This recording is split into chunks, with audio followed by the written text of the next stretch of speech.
So bullying is a huge deal, and it dramatically affects people on the autism spectrum.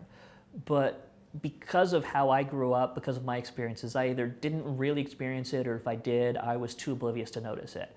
And so bullying is a topic that needs to be addressed, but bullying is also a topic I feel sort of poorly suited to address. I haven't met enough people who've had experience with it in their lives.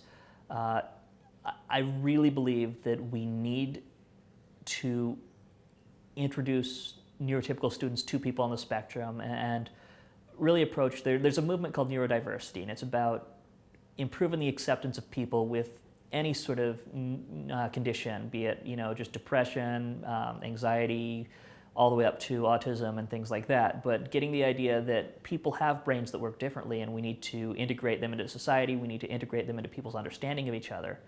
And so I think that bullying does need to be addressed, and a big part of that is having more people with neurologically diverse classrooms. But I haven't reached the point where I feel comfortable addressing it well yet myself. Well, like I said, for me, negative experiences stick around better because you learn things from them. You learn that people will pick on you. You learn that if you talk to people and you say the wrong things, you might get punched, or you might get pushed in the mud, or you might get whatever.